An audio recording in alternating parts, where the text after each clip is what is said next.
Hello guys, welcome back to my channel. তোমরা সবাই কেমন আছো? আশা করছি ভালো আছো। তো আমি খুব ভালো আছি। তো আজকে আমি চলে এসেছি একটা নতুন ব্লগ নিয়ে। তো এই ভিডিওটা আমি একটা ভিডিওতে দেখেছি, তো ফেসবুকে একটা ভিডিওতে দেখেছি। তো আমি ভাবলাম আমিও ট্রাই করি, তাই জন্য এই তেলটা বানিয়ে নিলাম। চলো তেলটা কি করে বানিয়ে নিলাম তোমাদের সঙ্গে শেয়ার করি। আর কার ভিডিও দেখে করেছি সেটা তোমাদের পরে বলছি। তো প্রথমে এখানে নিয়ে নিয়েছি, দেখো আমি অনেক কিছু উপকরণ আছে।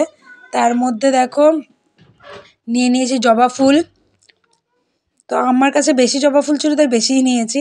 এখানে নিয়েছি কয়েকটা লং, তারপর নিয়েছি কর্পূর, আর নিয়েছি কালো জিরে, আর এখানে আছে দেখো মেথি, এখানে আছে অ্যালোভেরা। তো অ্যালোভেরাগুলোকে সাইডগুলোকে কেটে নিয়েছিলাম, সাইডগুলোকে কেটে নিয়েছি কারণ তাতে সুন্দর মানে পুরো রসটা বেরিয়ে যাবে। আর এখানে আছে তুলসী পাতা, কারি পাতা, আর আছে দেখো নিম পাতা।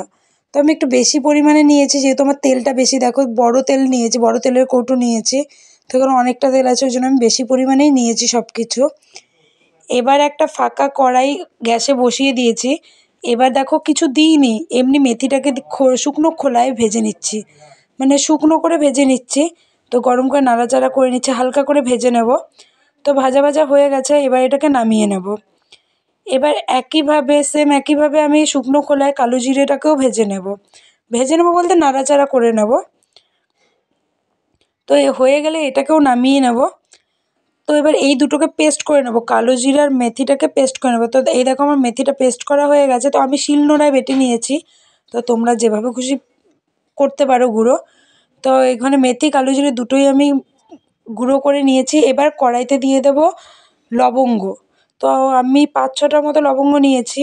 এবার দিয়ে দিচ্ছি দেখো তেলটা, নারকেল তেলটা। তো আমি এখানে শালিমার নারকেল তেল নিয়েছি। তো যে যেটা ইচ্ছা ইউজ করতে পারো। তো এখানে পুরো নারকেল তেলটা আমি দিয়ে দিয়েছি।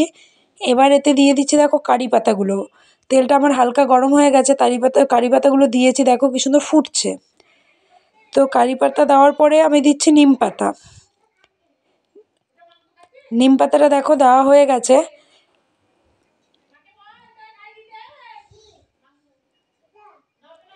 এবার একটু হালকা নাড়াচাড়া করে নিয়ে দিয়ে দিলাম এতে আবার জবা ফুলের পাতাগুলোকে।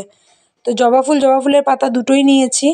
তো জবা ফুলের পাতাগুলোকে দিয়ে দিলাম। এবার কিছুক্ষণ পরে দিয়ে দিচ্ছি আমি মেথিগুলোকে। মেথি যে গুঁড়ো করে রেখেছি সেই মেথি গুঁড়ো আর কালো জিরে গুঁড়োটাকে দিয়ে দিচ্ছি। দিয়ে এবার ভালো করে নেড়ে চেড়ে নেব। তো দেখো আমি ভালো করে নেড়ে চেড়ে নিচ্ছি, পুরোটাকে একসঙ্গে মিক্সড করে নিচ্ছি।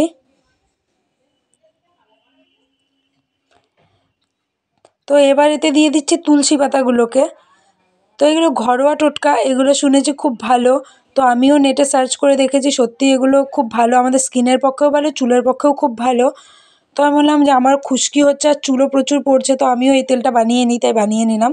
এবার দিয়ে দিচ্ছি দেখো জবা ফুলগুলোকে। তো আমার একটা মিস্টেক হয়ে গেছে, আমি জবা ফুলের যে ওই শীষটা থাকে সেটাকে ফেলিনি, সেটা সমেতই দিয়ে দিয়েছি। তো তোমরা শীষটা ফেলে নেবে। দিয়ে আবার দেখো ভালো করে নেড়ে চেড়ে নিচ্ছি। দেখো দাওয়াতে কি সুন্দর, মানে ফুলটা কেমন ভাজা ভাজা টাইপের হয়ে গেল, কালারটা কেমন চেঞ্জ হয়ে গেল। এবার এতে দিয়ে দেবো সে কী বলে অ্যালোভেরাগুলোকে আমি কেটে রেখেছিলাম, সেই কাটা অ্যালোভেরাগুলোকে দিয়ে দেবো। তবে দিয়ে আবার তেলে ভালো করে নেড়ে চেড়ে নেবো। কিন্তু অ্যালোভেরা দেওয়ার পরে না তেলটা প্রচুর ফুটছিল। দেখো তেলের কালারটা কি সুন্দর এসছে, কালারটাই চেঞ্জ হয়ে গেছে।